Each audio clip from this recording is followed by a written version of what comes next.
anak-anak Tuhan yang dikasihinya siang hari ini, saya mengucapkan selamat datang dan selamat siang ya.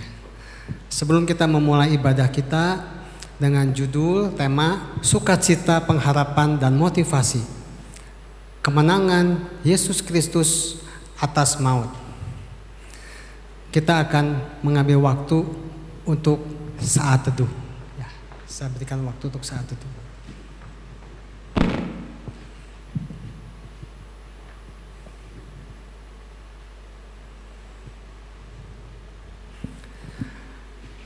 Satu Korintus 6 ayat 20. Sebab kamu telah dibeli dan harganya telah lunas dibayar. Karena itu muliakanlah Allah dengan tubuhmu. Bacaan bertanggapan yang ganjil akan saya bacakan, sedangkan yang genap diikuti oleh yang hadir ya, dan juga singer. Mari kita bacakan sama-sama. 1 Korintus 15 ayat 43 sampai 49. Ayat 43, yang ditaburkan dalam kehinaan dibangkitkan dalam kemuliaan. Yang ditaburkan dalam kelemahan dibangkitkan dalam kekuatan. Silakan. Yang dibangkitkan adalah tubuh rohani. Jika ada tubuh alami, ada pula tubuh rohani. Seperti ada tertulis, manusia pertama Adam menjadi makhluk hidup, tetapi Adam yang terakhir menjadi roh yang menghidupkan. Tetapi yang mula-mula datang bukanlah yang rohani, tetapi yang alami. Kemudian barulah datang yang rohani. Manusia pertama berasal dari debu tanah. Manusia kedua berasal dari sorga. Mereka yang dari debu sama dengan dia yang dari debu, dan orang-orang surgawi sama dengan dia yang surgawi. Jemaat kami undang untuk bangkit berdiri. Mari kita memasuki Maranatha Fellowship dengan satu keyakinan bahwa pertolongan kita dalam nama Bapa, Putra, dan Roh Kudus. Terpujilah Tuhan. Amin. Sambil tetap berdiri, mari kita menyanyikan berkat kemurahan-Mu ya. Kristus mati dan kita menerima anugerahnya. Mari kita akui bahwa semua ini betul-betul semata-mata karena kebaikan dan kemurah hatian Tuhan.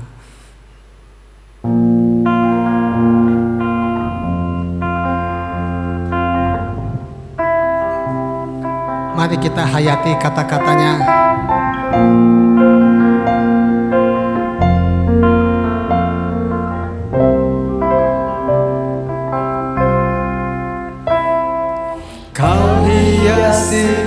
Kehidupanku dengan kemurahan-Mu.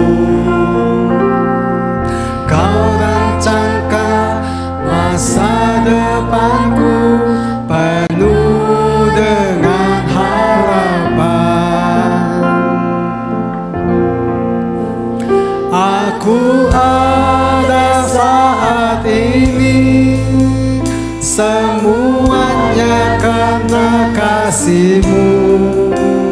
Aku hidup hari ini, semua berkat kemurahan-Mu. Terima kasih Yesus, Engkau sangat baik, teramat baik bagiku.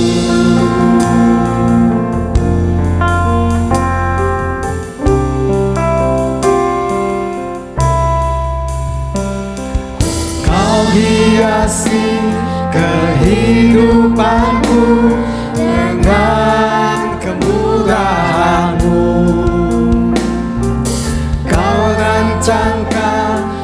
masa depanku penuh dengan harapan. Aku ada saat ini, semuanya karena kasih-Mu. Aku hidup hari ini, semua berkat kemurahan-Mu. Terima kasih Yesus, Engkau sangat baik, teramat baik bagiku.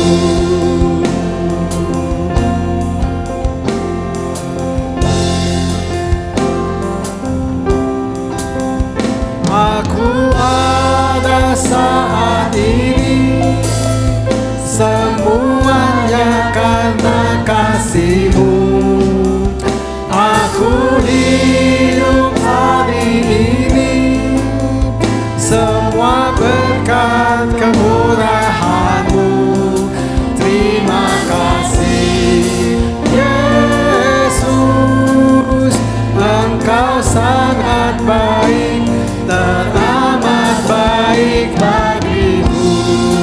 Yesus, Engkau sangat baik, teramat baik bagiku.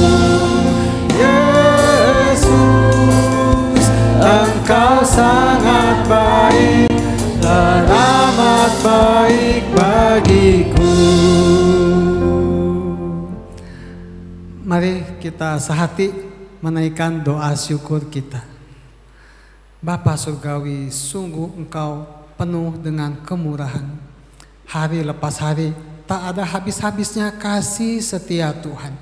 Dalam pergumulan kami, dalam kesusahan kami maupun dalam sukacita kami, Engkau hadir. Dan saat ini Tuhan, kami datang ke hadirat-Mu, mau beribadah, mau mengingat kebaikan Tuhan, mau memuji Tuhan, mau mendengar firman Tuhan. Kiranya Engkau memberkati kami di sini. Terima kasih Bapa, kami serahkan dari awal sampai akhir ibadah ini. Biarlah nama-Mu dimuliakan dan kami boleh pulang dengan membawa berkat-berkat Tuhan yang menguatkan kami. Terima kasih Bapa, dalam nama Tuhan Yesus. Amin. Silakan untuk kembali duduk. Kalau ada yang tanya, ngapain kita di surga? Kita tidak henti-hentinya memuji Tuhan. Mari kita latihan dari sekarang ya. Memuji Dia, bagi Dia segala pujian.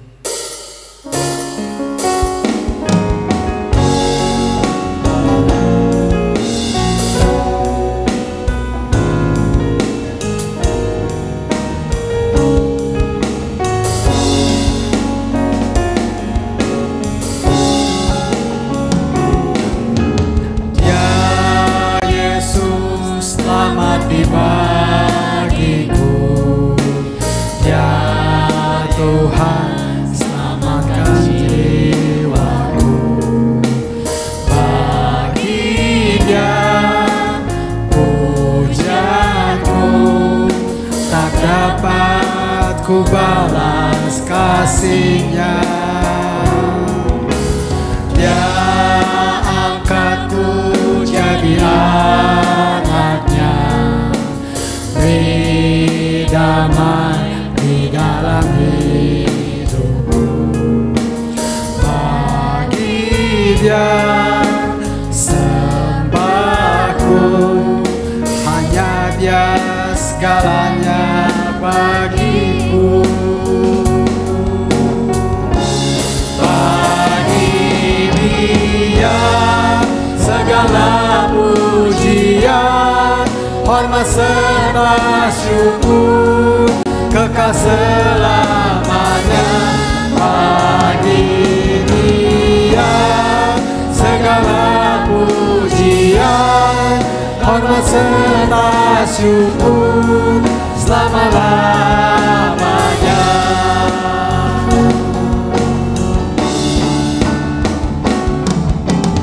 Ya Yesus, nama mati bagiku.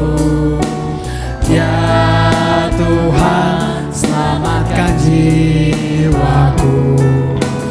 Bagi Dia pujianku, tak dapat ku balas kasih-Nya. Dia angkatku jadi anak-Nya, beri damai di dalam hidupku. Bagi Dia sembahku, hanya Dia segalanya bagiku. Bagi Dia segala pujian, hormat serta syukur, kekal selamanya. Bagi Dia segala pujian, hormat serta syukur, selama-lamanya.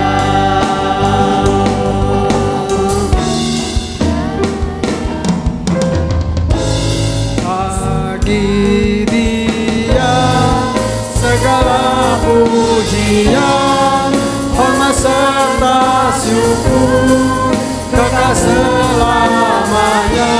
Bagi Dia segala pujian, hormat serta syukur, selama-lamanya.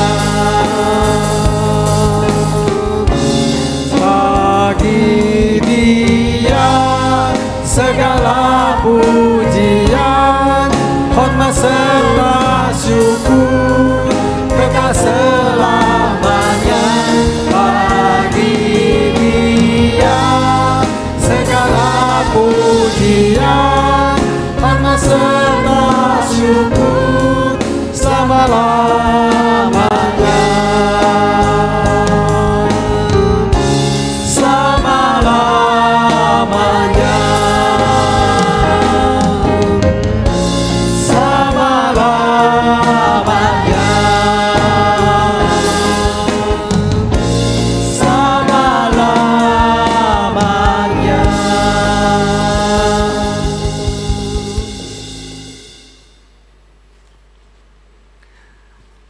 Sebelum kita mendengarkan firman Tuhan yang dibawakan oleh hambanya Pendeta Albert, kita akan menyanyikan sebuah lagu. Lagu yang riang gembira, lagu yang mengajak kita bersorak, karena Dia sudah mati, bukan cuma mati, tapi bangkit. Bukan cuma bangkit, tapi menyediakan pengharapan dan rumah buat kita nanti. Jadi Allah kita memang Allah yang luar biasa. Jangan pindah ke lain hati, ya. Kristus bangkit, soraklah.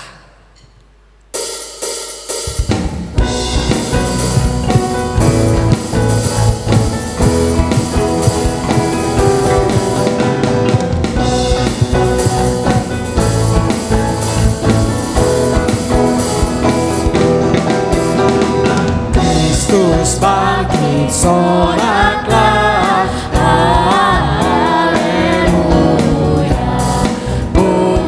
Sorga bergema, haleluya.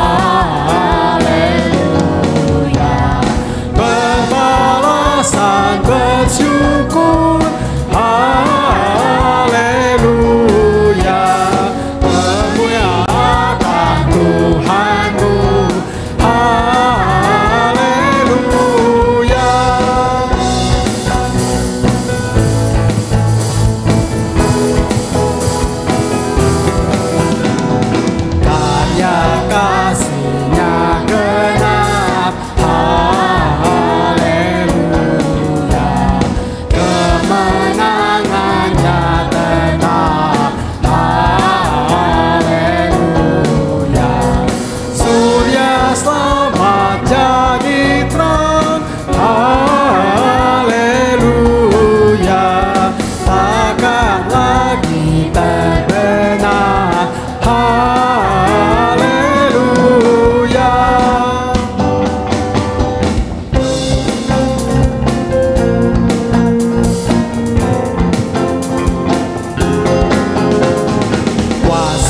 kubur menyerah. Haleluya. Dan neraka takluklah. Haleluya. Kristus jaya atas maut. Haleluya. Dan terbukalah Firdaus. Haleluya.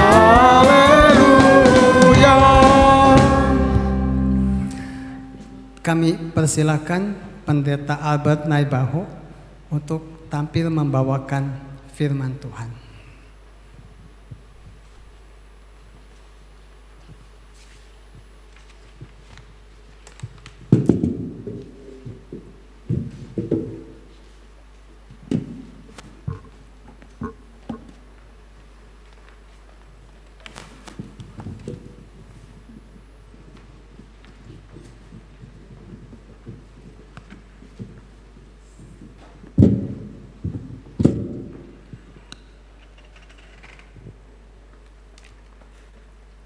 Bapak, Ibu, Saudara-saudari, kita akan bersama-sama membaca, mendengarkan, merenungkan bagian dari firman Tuhan yang terambil dari 1 Korintus 15 ayat 42 sampai 49. Namun sebelumnya kita akan bersatu hati di dalam doa.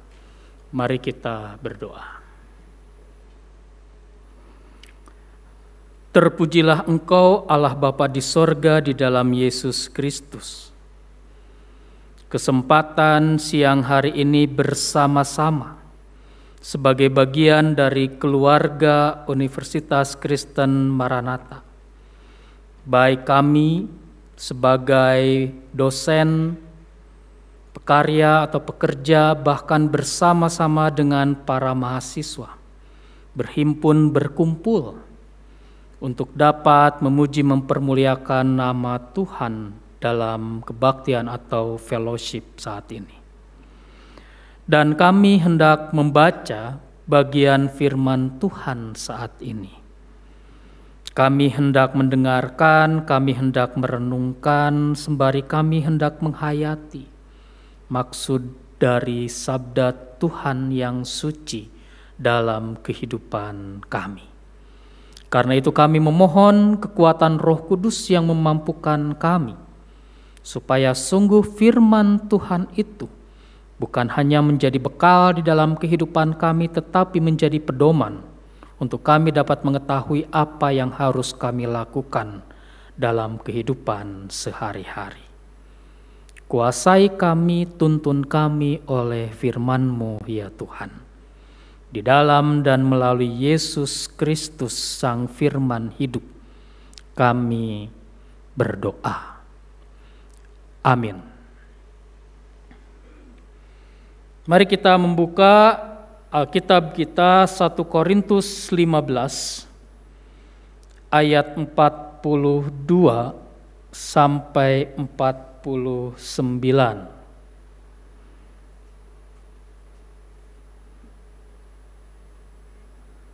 Saya akan membacakan bagi kita sekalian.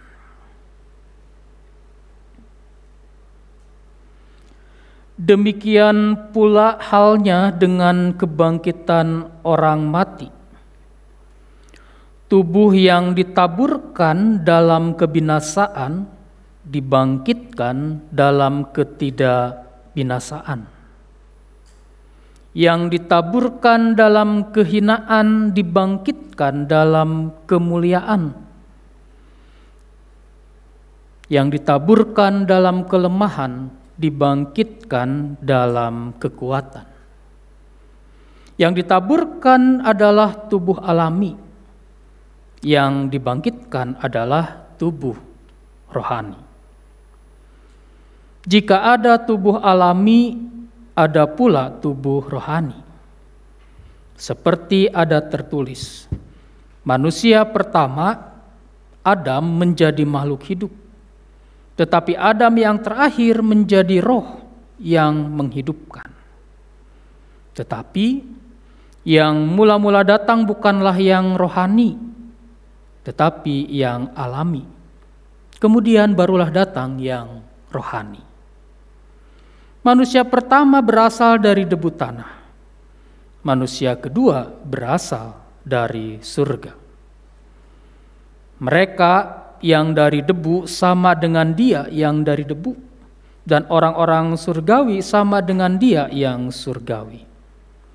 Sama seperti kita telah memakai rupa dia yang dari debu, demikian pula kita akan memakai rupa dia yang surgawi.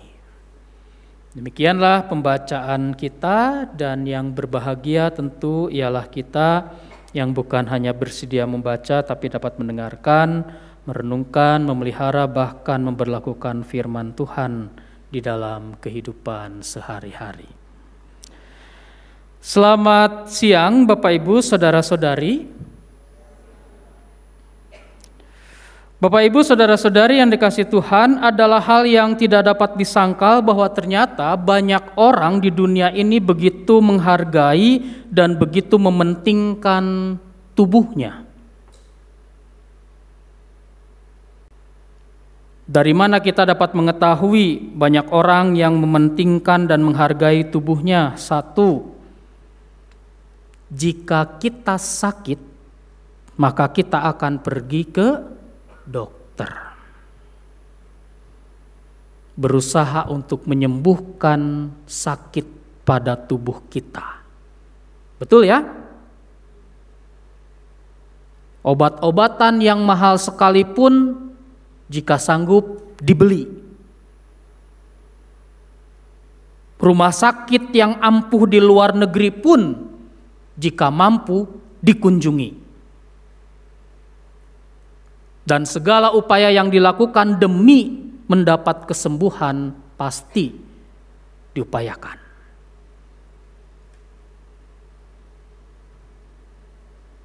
Lalu jika pihak medis modern tidak mampu menyembuhkan, apa yang dilakukan? Dicobalah medis tradisional. Dengan harapan tentu dapat sembuh. Itu ciri banyak orang mementingkan dan menghargai tubuh. Ciri yang kedua, banyak orang yang ternyata, menolak tua. Saking menghargai, mementingkan dan mencintai tubuh, menolak tua. Tidak mau keriput. Karena itu operasi plastik. Atau minimal perawatan tubuh dan wajah banyak digemari. Facial lah, totok wajah lah, laser lah. Ada mahasiswa supaya glowing wajahnya gitu, bersinar seperti saya kena lampu nih. Biaya mahal pun tak jadi soal supaya wajah atau tubuh bisa tetap cerah. Kalau hidung kurang mancung ya dibuat supaya agak lancip dengan operasi plastik tadi. Ada komedo-komedo gimana caranya supaya keluar walaupun sakit dijalani. Ketiga cirinya, berolahraga supaya tetap fit dan kalau bisa ramping. Bila perlu ke gym, no problem. Bila ingin instan, sedot lemak. Dan bukti-bukti lainnya yang memang menunjukkan betapa tubuh sangat berharga. Maka dari itu segala upaya dilakukan. Dan puji Tuhannya, pemahaman kekristenan mendukung keberhargaan tubuh. Dengan tubuh Allah hadir dan datang ke dunia dengan tubuh. Dengan tubuh Allah mengorbankan diri di dalam Yesus melalui kayu salib dengan tubuh. Dengan tubuh karya keselamatan dinyatakan sebagai bentuk pengorbanan. Dengan tubuh. Dan dengan tubuh pula Allah menyatakan kemenangan atas kuasa maut, yaitu sebuah kebangkitan dengan tubuh. kebangkitan dari kematian dengan tubuh. Jadi memang betapa pentingnya tubuh. Paula Jean Mailer dalam bukunya The Theology of Body mengatakan, when we act as image of God, the body is also a sacrament of divine person and an outward sign of how God acts. Kurang lebih terjemahannya, ketika kita bertindak sebagai gambar atau rupa Allah, tubuh juga merupakan sebuah sakramen pribadi ilahi dan tanda lahiriah tentang bagaimana Allah bertindak. Artinya dalam tubuh ini ada tanda-tanda lahiriah di mana Allah bertindak dalam kehidupan manusia. Karena kita sebagai manusia dengan keberadaan diri yang bertubuh ini adalah juga gambar dan rupa Allah. Betapa pentingnya ternyata tubuh. Jadi hati-hati ya dalam mempergunakan tubuh. Ya. Jangan sampai tubuh kita digunakan menjadi hal-hal yang tidak baik. Nah, Ibu Bapak, saudara-saudari yang dikasihi Tuhan, saking pentingnya tubuh, maka dalam iman Kristen atau pengakuan iman rasuli kita percaya akan sebuah kebangkitan orang mati atau kebangkitan daging, kebangkitan tubuh. Pengakuan iman rasuli yang selalu kita ucapkan setiap hari Minggu. Paulus berkata dalam 1 Korintus 15 ayat 13, tidak bagian dalam bacaan kita, kalau tidak ada kebangkitan orang mati, yang dalam hal ini adalah tubuh, maka Kristus juga tidak dibangkitkan.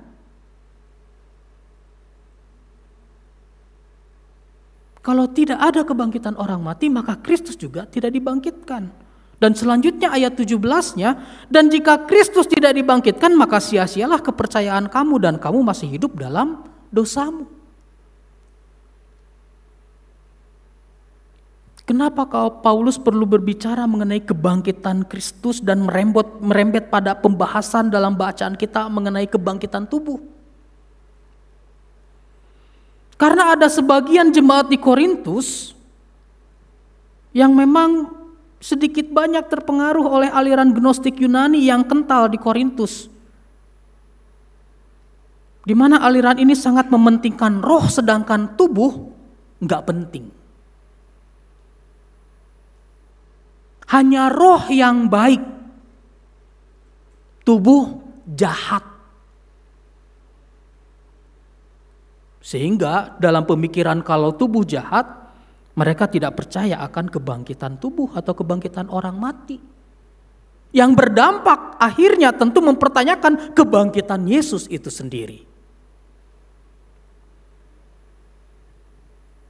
Bagi mereka asing sekali memahami atau pemahaman dengan pemikiran mengenai kebangkitan orang mati atau kebangkitan tubuh. Apa sih gitu? Orang mati yang mati udah. Selesai. Dan kita dapat melihat buktinya pada perkataan Paulus pada ayat 35 juga yang tidak kita baca. Dan ini pernyataan kurang lebih perkataan Paulus yang mungkin dia ambil untuk dia sampaikan kepada jemaat di Korintus. Pernyataan Gnostik. Paulus berkata, tetapi mungkin ada orang yang bertanya bagaimanakah orang mati dibangkitkan? Dan dengan tubuh apakah mereka akan datang kembali?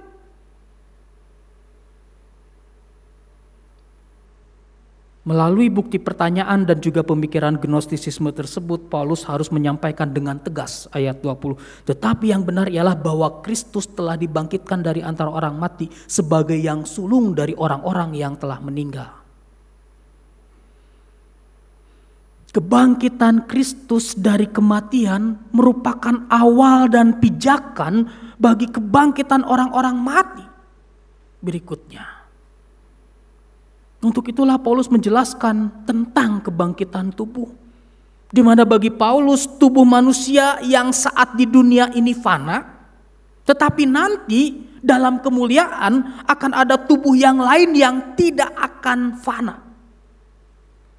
Paulus menyebutnya dengan tubuh rohani tadi dalam bacaan kita.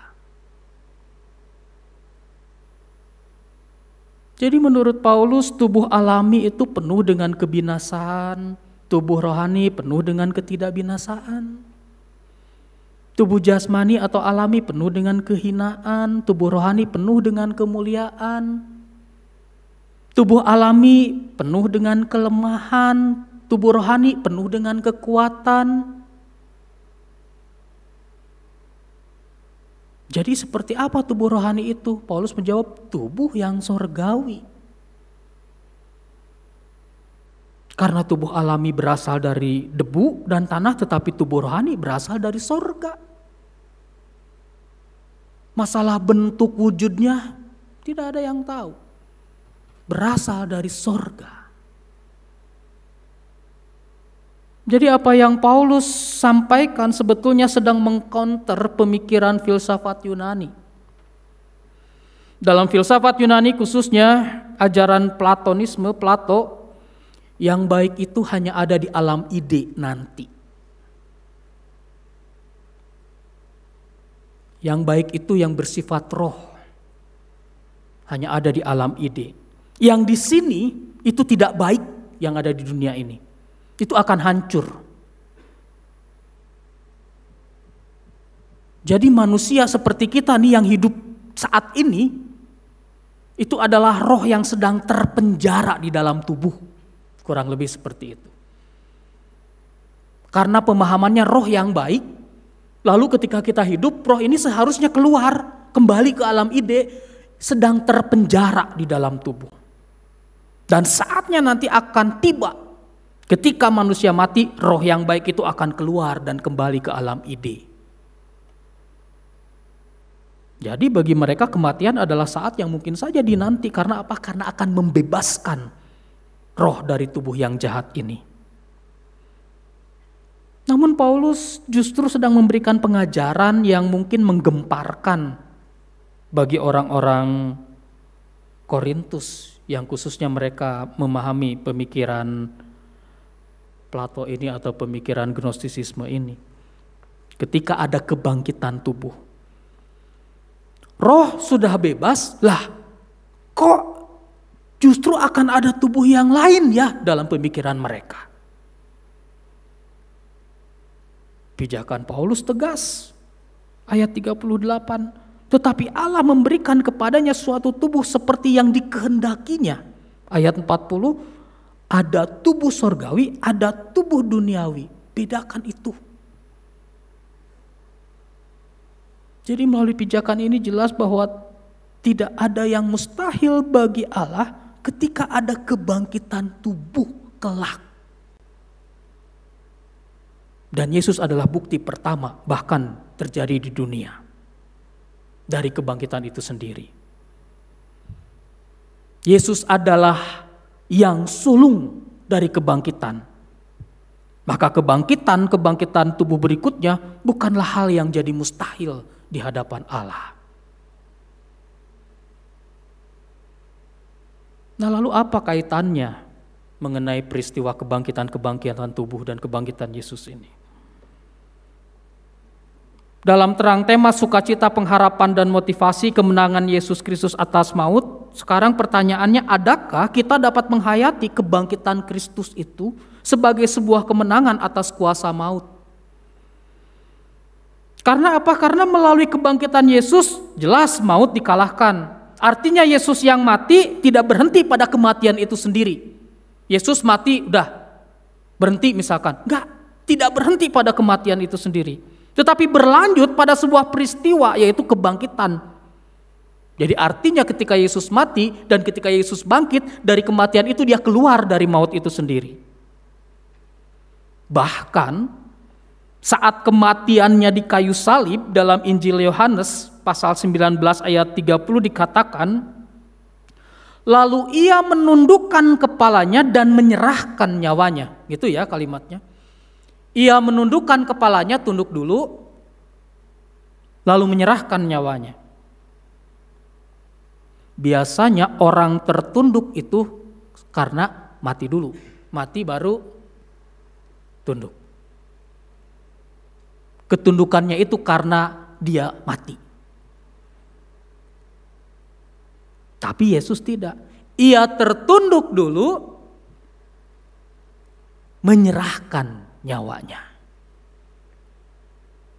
Itu artinya maut pun tidak berkuasa atas Yesus.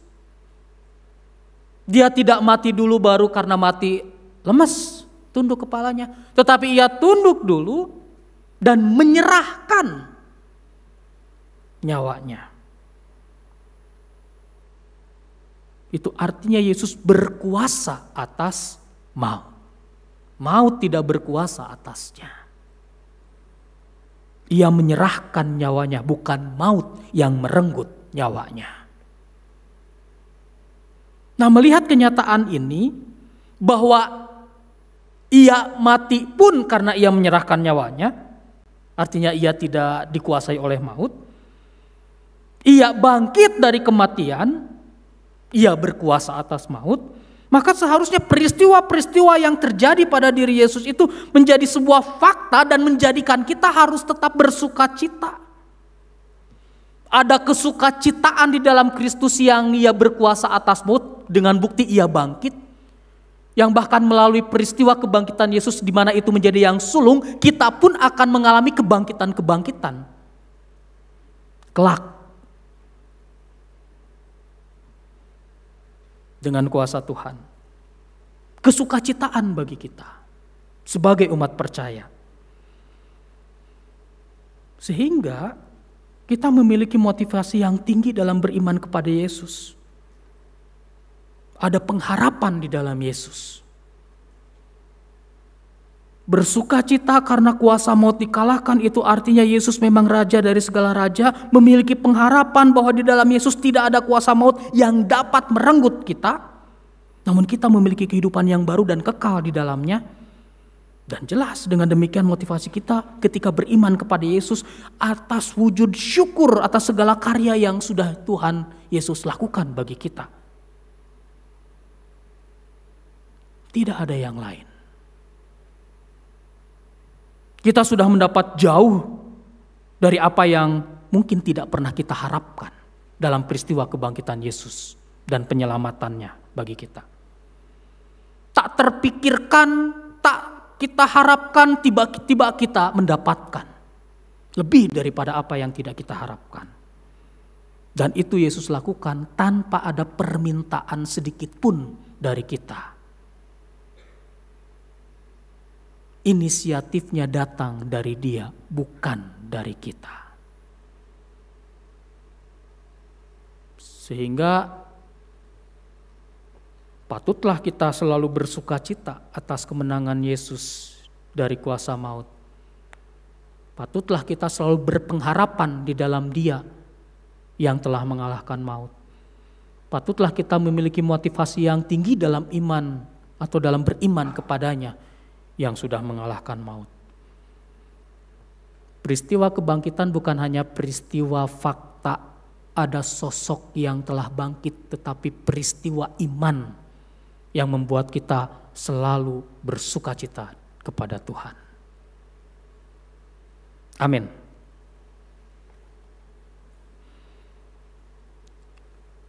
Ibu bapak saudara-saudari,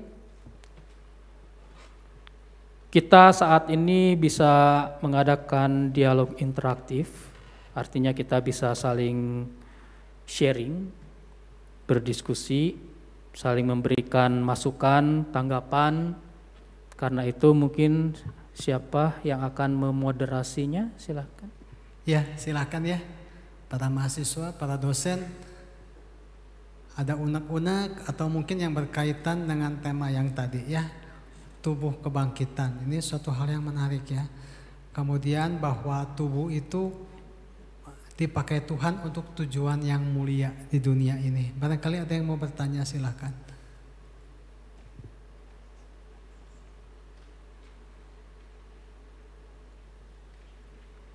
Silakan para mahasiswa, mahasiswi. Biasa di kelas juga diskusi kan? Bukan hanya di kelas, di ruangan ini pun bisa.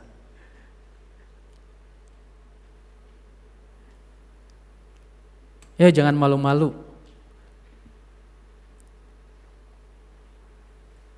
Ini kebanyakan malu nih. Gak usah takut salah dalam bertanya juga, silahkan. Bisa dijawab, tidak bisa, ya dilanjutkan nanti kemudian hari lah jawabannya. Monggo, mangga. Silakan, ada yang mau bertanya?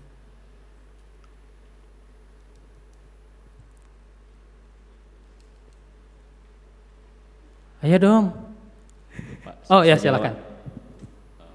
Mungkin pertanyaan saya sedikit konyol. Oh ya, nggak apa-apa. Kadang dari yang konyol itu yang selalu membuat kita jadi kritis kok. Mengapa harus ada maut seperti itu? Apakah maut itu memang diciptakan Tuhan? Dan apakah memang maut itu memang disiapkan untuk menghukum si jahat? Atau apakah maut itu memang disediakan untuk para mereka yang membangkang Allah gitu? Dan kemudian maut itu apa gitu? Terkadang kan kita berpikir bahwa neraka itu kan isinya apa ya, kayak api panas gitu kan. Padahal kan sebenarnya yang dikatakan Tuhan itu, yang dikatakan di dalam Alkitab itu upah dosa ialah maut gitu. Apakah maut itu hilang? Apakah maut itu sebuah ketiadaan gitu?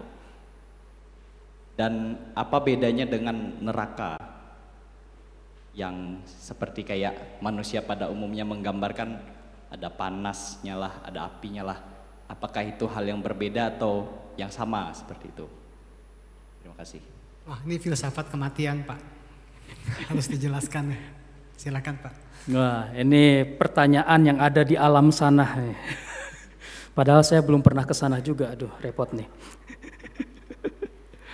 Ya, jawabannya baik sebetulnya. Upah dosa adalah maut. Apakah maut diciptakan? Di dalam perjanjian lama, saya lupa kitab teks yang menyatakan ada sebuah tempat, ya, itu justru seperti tempat sampah, tuh ya, yang selalu diterjemahkan kadang menjadi neraka. Apakah panas? Oh, saya nggak tahu. Persis saya nggak berani bilang itu panas atau tidak. Alkitab selalu mengatakan tidak ada kertak gigi di sana. Kalau kertak gigi mah berarti bukan panas, malah dingin ya. Gitu. Saya boleh tanya lagi, Pak? Apakah ini ada kaitannya dengan pengaruh dari bangsa Yunani yang biasa menyebutkan tempat itu tuh Hades gitu? Ya, ada Sheol, Hades, ya. Orang Ibrani itu Sheol, orang mati itu turun ke bawah, dunia bawah, yang menurut pemazmur tidak untuk berpikir, merasakan atau apapun, tidak ada gambaran dan tidak bisa menggambarkan sama sekali. Ya. Pemikiran Ibrani seperti itu, Yahudi. Dan mereka juga tidak menyebut itu sebagai sebuah neraka.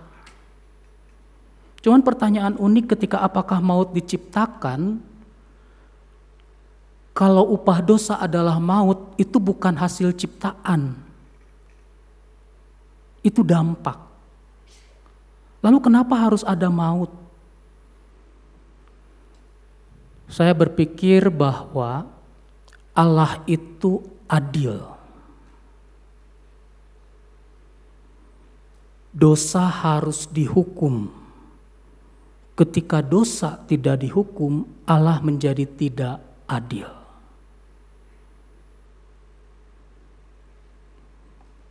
Di dalam Kristus, penghukumannya ditanggungkan kepada Kristus. Sehingga maut tidak punya kuasa. Di dalam perjanjian lama, penghukumannya dipindahkan ke binatang. Itu kenapa ada kurban penebusan dosa. Jadi ketika dosa tidak dihukum, Allah menjadi tidak adil. Dan hasil dari dosa adalah maut itu sendiri. Dan itu saya tidak berani mengatakan itu diciptakan, tetapi itu dampak dari perilaku. Karena nanti masuk ke dalam pertanyaan yang sangat tidak berujung. Kalau begitu Tuhan yang menciptakan maut itu sendiri. Saya tidak berani mengatakan Tuhan menciptakan maut. Atau Tuhan menciptakan dosa. Karena dosa merupakan sebuah pilihan manusia. Mau dilakukan atau tidak dilakukan. Pilihan sadar manusia. Maka dari itu maut ada karena pilihan sadar manusia yang mengambil untuk berdosa. Maka dari itu saya tidak berani mengatakan itu diciptakan ya, hasil ciptaan. Gitu. Ya. Pun neraka. Karena saya tidak tahu ya, perspektif saya, mungkin Bapak Ibu atau Pak Yohanes, Pak Hariman punya perspektif yang lain. Saya selalu tidak ingin menghayati neraka sebagai sebuah tempat, sorga sebagai sebuah tempat walaupun alkitabiah, bahkan injili. Ya, tetapi saya selalu ingin menghayati neraka dan sorga itu bukan sebagai tempat, bukan sebagai lokasi, tetapi sebagai sebuah kondisi. Ya, kenapa saya selalu menghayati itu? Karena saya ingat perkataan Tuhan Yesus di dalam doa Bapa kami, jadilah kehendak-Mu di bumi seperti di sorga. Menciptakan bumi ini sebagai suasana sorga, tidak sedang mencari sorga yang entah ada di mana. Hasamayim lah atau di atas di langit sana. Saya lebih senang untuk mengambil interpretasi bahwa sorga itu atau neraka itu sebagai sebuah kondisi, situasi. Di rumah juga bisa mengalami suasana sorga, tapi di rumah juga bisa mengalami suasana neraka. Teman-teman pulang, tiba-tiba dengar bang breng brong, bahasa binatang keluar, orang tua lagi berantem, wah itu suasana neraka tuh. Tapi teman-teman pulang, tiba-tiba ditanya dengan lembut dan halus oleh orang tua, gimana kabar, gimana kuliah dan segala macam, ayo makan dulu nak, istirahat nak, itu suasana sorga tuh. Ya. Jadi saya lebih suka menghayati itu, supaya tidak menjadi tujuan, karena kalau lokasi malah jadi tujuan yang, kalaupun ada, karena Alkitabiah Yesus sedang menyediakan tempat di sana, bonus, saya senang sekali akan tiba di sana sebagai orang Kristen. Tetapi yang saya ingin hayati, sorga di bumi ini. Ya, ya itu mungkin tidak memuaskan, mohon maaf saya tidak mendalami hal-hal yang belum pernah saya kunjungi. Baik Pak, berarti untuk saat ini bolehkah saya mengambil kesimpulan kalau neraka dan surga itu adalah sebab akibat? Kita mengalami surga, kita mengalami neraka itu adalah sebuah dampak dari sesuatu gitu. Ya. Dan kemudian saya mengambil kesimpulan bahwa maut itu sendiri merupakan sebuah pertanyaan yang di luar nalar manusia dan tidak bisa dijelaskan secara logika. Bisa dijelaskan secara logika karena sangat logis, ya pasti sangat logis. Cuman itu berada di luar kita. Kalau misalkan berbicara tentang sebuah tempat, ya, karena kan mungkin ada para pendeta atau apa yang katanya sudah pernah berkunjung kan, bahkan berkali-kali katanya. Nah, ya bisa bertanya kalau memang itu dianggap sebagai sebuah tempat, bisa bertanya kepada mereka, ya. Gitu. Tapi kalau misalkan sebagai sebuah kondisi atau situasi sangat logis sekali karena bersama-sama dengan kita saat ini. Gitu ya. Kalau itu sebagai sebuah kondisi, tapi kalau tempat, nah itu yang saya tidak tahu. Alkitab memang seperti itu. Sangat alkitabiah ada, tetapi saya ingin menghayati yang sebagai sebuah kondisi. Sorga dan neraka. Ya. Ini senang banget ya bertanya tentang sorga dan neraka dari sekolah minggu mungkin. Ya, silakan. Terima kasih Pak. Ya, boleh saya komentarin sedikit ya. Saya sepakat Pak bahwa dosa kematian ya itu adalah suatu konsekuensi ke satu, dan juga neraka itu juga bisa dipandang sebagai suatu kondisi, suatu konsekuensi dari suatu tindakan. Saya ingat satu pelajaran ya. Sebetulnya pengertian maut atau mati itu adalah terpisah. Kalau kematian pertama itu kematian fisik. Apa itu? Terpisah antara jasad dan roh kita. Emang itu kematian pertama fisik ya. Konsisten dengan pengertian terpisah. Ketika kita bicara kematian kedua, itu adalah terpisah dari Allah yang hidup. Di sini kita akan bisa menjawab beberapa pertanyaan. Katanya mati, tapi mati kok panas, mati kok disiksa.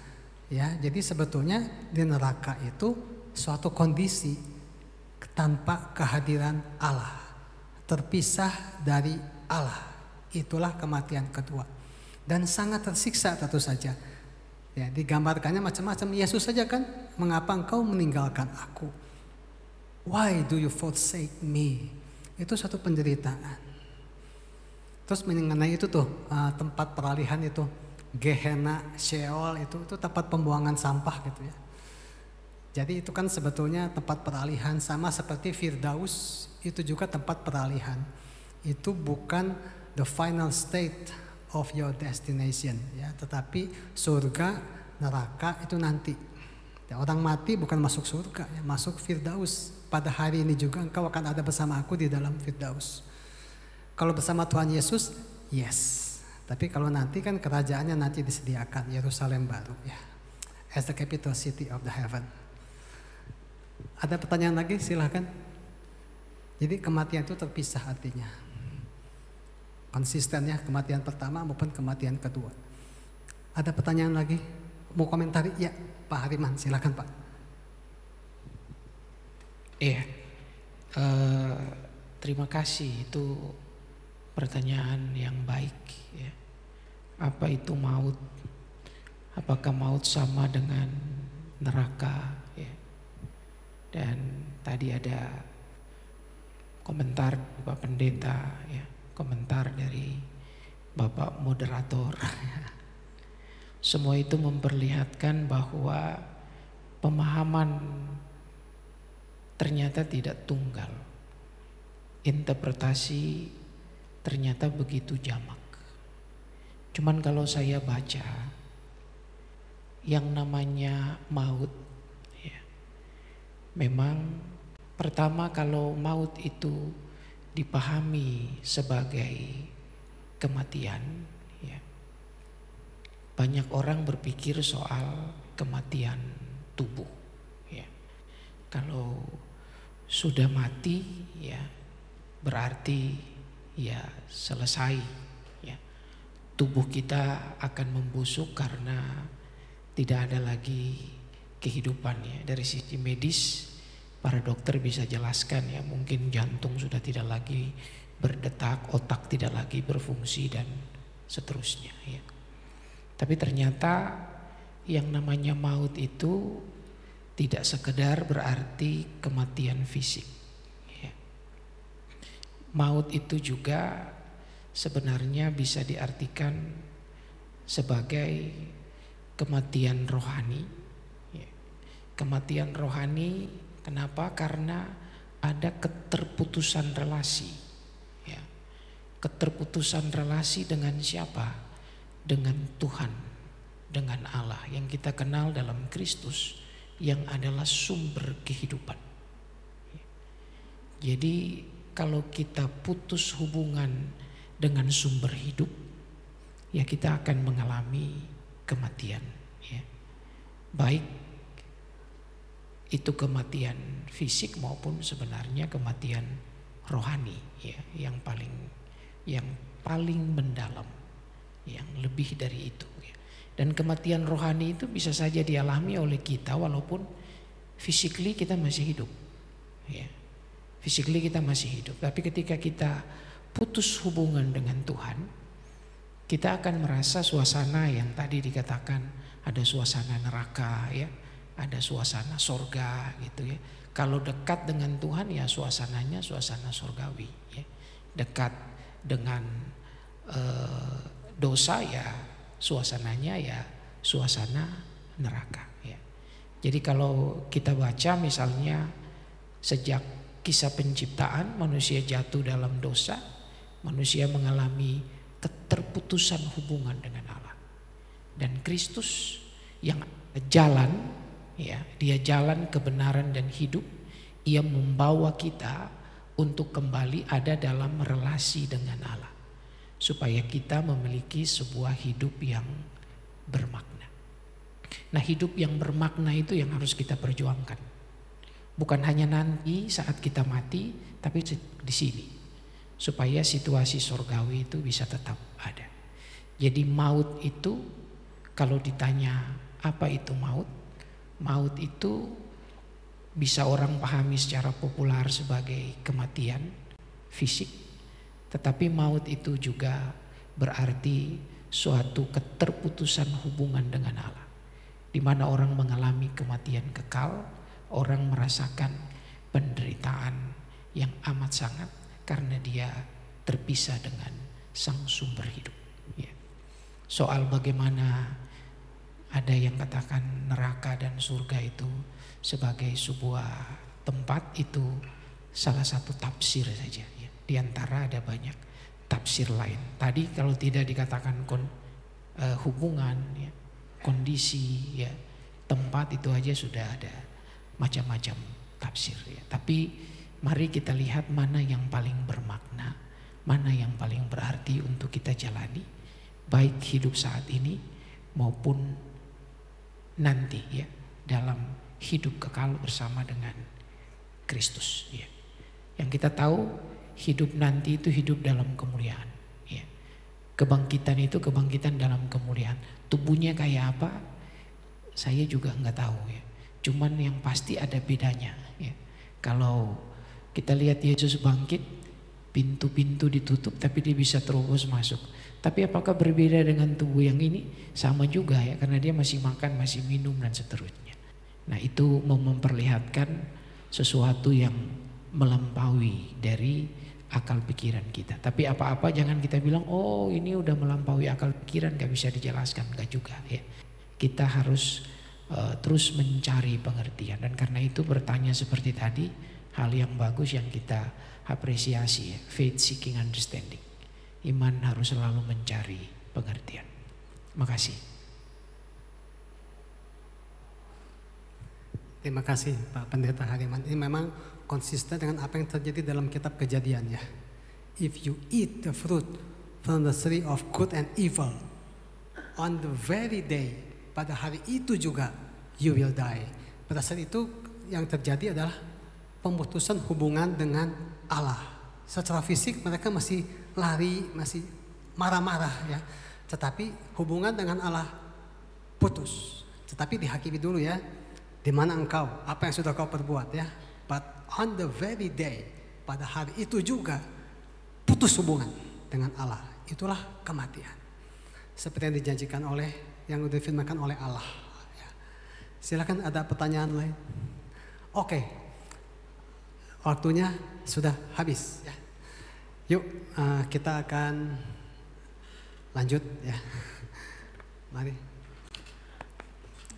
Terima kasih Pak Albert Naibaho untuk pemaparan firman-Nya yang akhirnya membawa kita kepada diskusi tentang kematian. Selanjutnya ada persembahan pujian dari kami, ya. Judulnya Ku Berharap Kepadamu. Baik, terima kasih rekan-rekan, saudara-saudara yang dikasihi Tuhan. Sebelumnya kita berdoa dulu, ya Pak. Oh ya, boleh.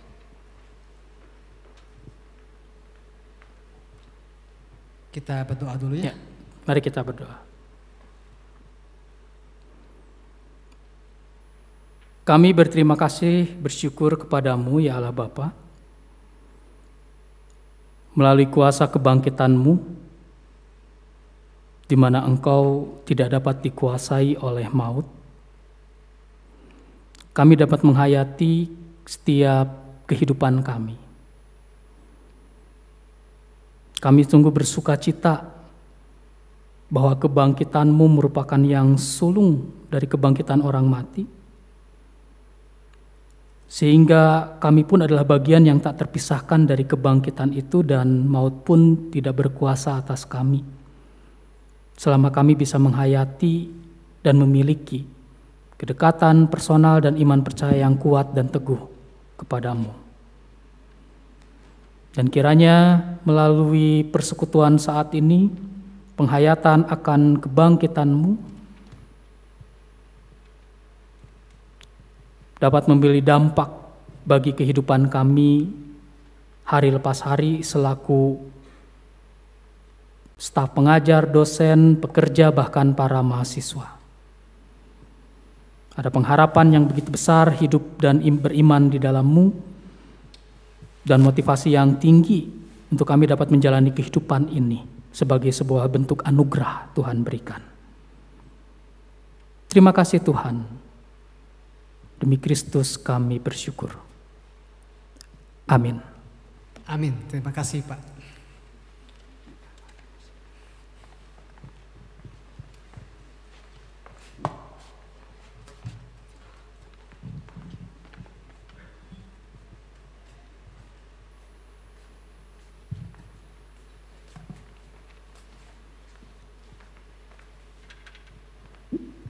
Inti dari lagu yang akan kami bawakan ini, kita senantiasa menaruh pengharapan kita.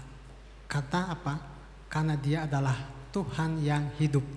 Masa kepada yang mati kita taruh pengharapan, ya? Karena Allah itu hidup, Tuhan itu hidup, maka kita bisa menaruh pengharapan kita. We can trust, mempercayakan hidup kita, masa depan kita di tangannya. Yuk kita nyanyi.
Sembah sujud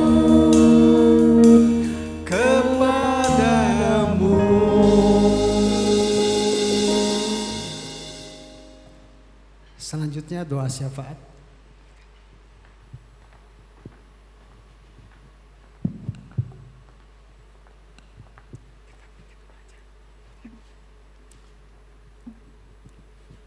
Mari kita bersatu dalam doa.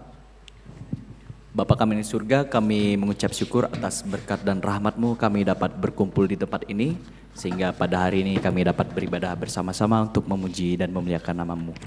Bapa kami yang di surga, kami berdoa untuk Universitas Kristen Maranatha, kiranya universitas yang telah Engkau berikan di Bandung ini dapat menjadi berkat bagi masyarakat Indonesia dan masyarakat global.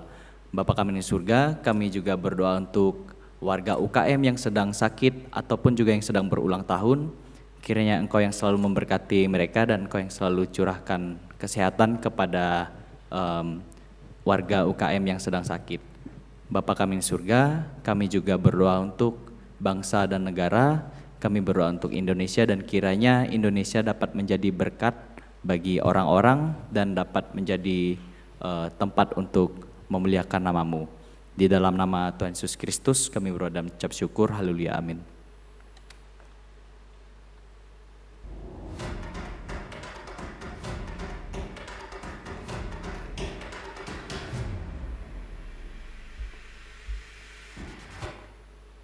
Halo guys, welcome back to Maranatha Fellowship minggu ini.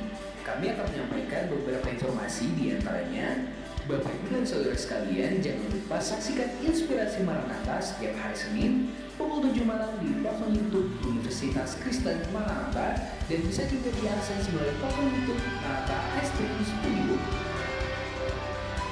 Bapak Ibu dan Saudara sekalian, jangan lupa untuk saksikan Ice Podcast dengan host terkece kita, Bapak Pendeta Hariman, di platform YouTube Ice Cream Studio setiap hari Selasa pukul 7 malam. Teman-teman mahasiswa, Bapak Ibu dan rekan-rekan, mari sama-sama kita merenungkan firman Tuhan setiap harinya, dan renungan dapat disaksikan di Instagram Devita Maranatha dan platform YouTube Maranatha Ice Cream Studio. Untuk teman-teman mahasiswa, rekan-rekan saudara, dan Bapak Ibu yang rindu melayani, Bapak Ibu bisa mendaftarkan diri melalui nomor WhatsApp dan QR Codes yang tersedia di layar. Kami mengucapkan selamat ulang tahun untuk Bapak Ibu dan rekan-rekan yang berulang tahun di bulan ini ataupun minggu ini. Kiranya Tuhan memberikan sukacita dan hati melimpah sama dan sejahtera yang dari Tuhan. Kami juga mengajak Bapak Ibu yang memiliki keinginan untuk pelayanan di bidang suara. Bapak Ibu bisa mengikuti latihan Seraphim Choir setiap hari Selasa pukul 3 sore di studio Seraphim GWR, lantai 1. Jangan lupa hadir kembali ya di Maranatha Fellowship minggu depan di tempat dan jam yang sama. Mari Bapak Ibu kita membangun iman kita tidak hanya melalui renungan dan ibadah, tetapi juga sharing dengan sesama melalui program Cell Group. Apabila ada hal yang ingin ditanyakan, dapat menghubungi nomor WhatsApp di bawah ini atau bisa langsung datang ke Badan Pelayanan Kerohanian di GAT lantai 2. Sekian pengumuman Maranatha Fellowship minggu ini. Sampai berjumpa kembali di Maranatha Fellowship selanjutnya. Selamat beraktivitas. Tuhan Yesus memberkati. See you.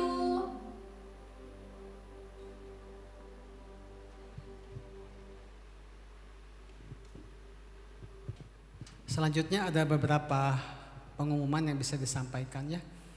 Ibadah Maranatha Fellowship pada tanggal 24 Mei minggu depan mengundang juga Bapak, Ibu, Saudara-saudari untuk menghadiri ibadah Maranatha Fellowship minggu depan yang akan dibawakan oleh Bapak Rektor. Wow.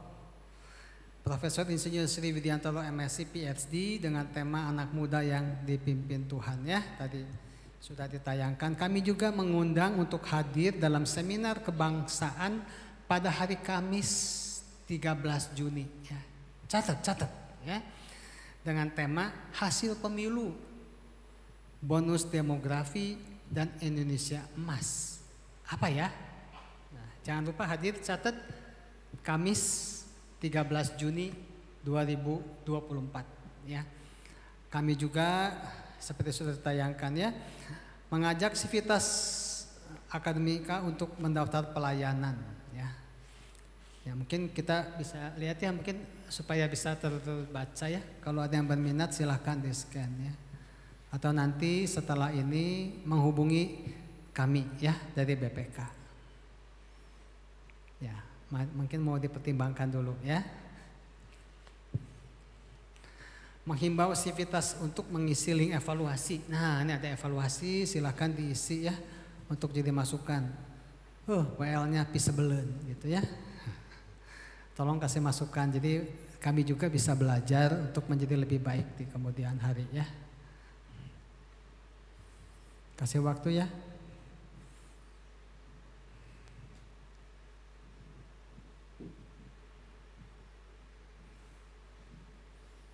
Terima kasih untuk kerjasamanya. Saya lihat ada beberapa alat komunikasi yang dipakai untuk scan. Terima kasih ya.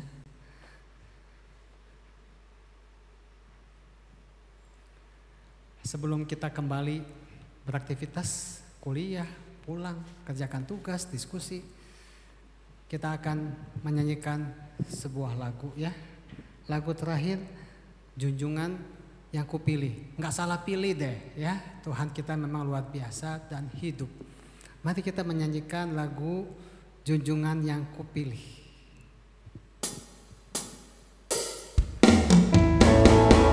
Silakan berdiri ya, silakan berdiri.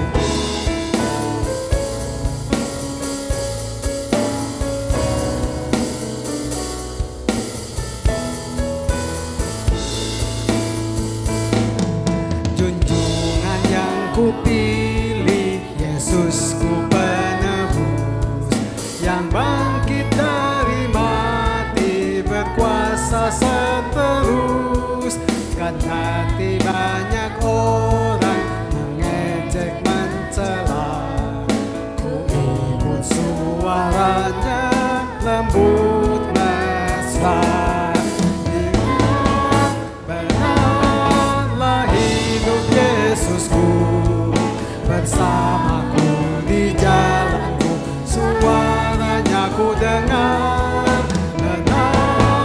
Benarlah hidup Yesusku, di mana Dia ku dengar, di dalam hatiku.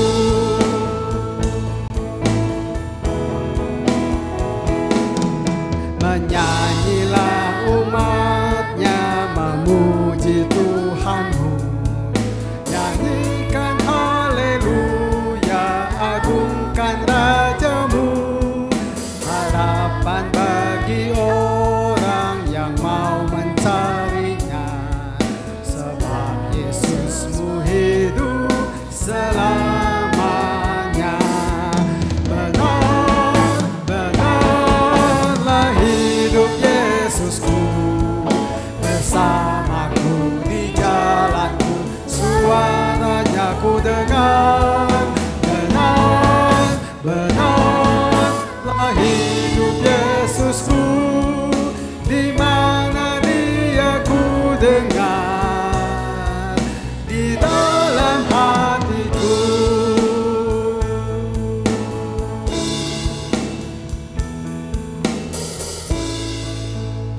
Doa pengutusan dan berkat, kami mengundang Pak Pendeta Albert Naibaho untuk tampil ke muka.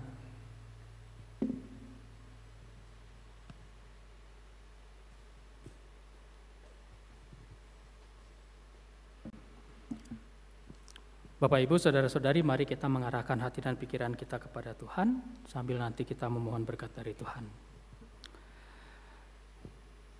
Ya Tuhan, kami bersyukur atas persekutuan yang bisa kami lakukan pada kesempatan siang hari ini, dan kami hendak kembali ke tempat kami masing-masing dengan segala aktivitas yang akan kami lakukan.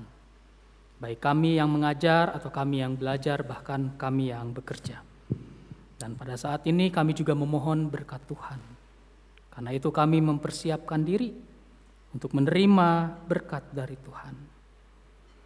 Kasih karunia Tuhan Yesus Kristus dan kasih Allah di dalam persekutuan dengan Roh Kudus akan menyertai kamu sekalian dari sekarang ini sampai sepanjang masa. Amin. Amin. Terima kasih Pak Pendeta. Haleluya, haleluya, haleluya.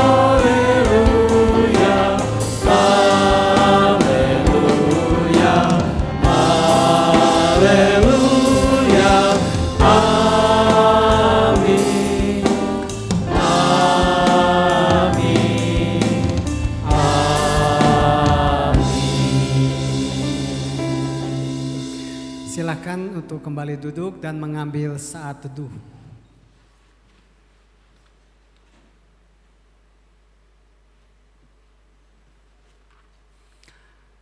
Kebaktian telah selesai, sampai jumpa minggu depan.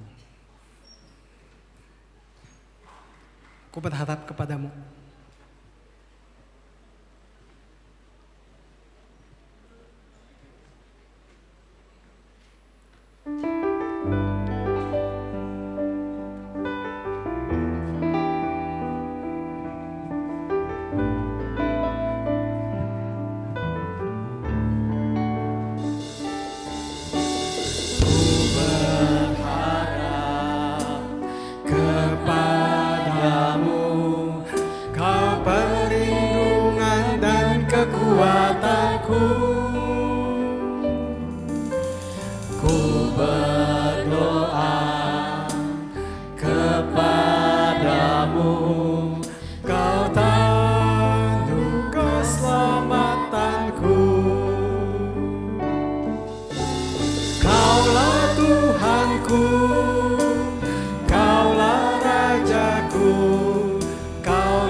Hatiku rindu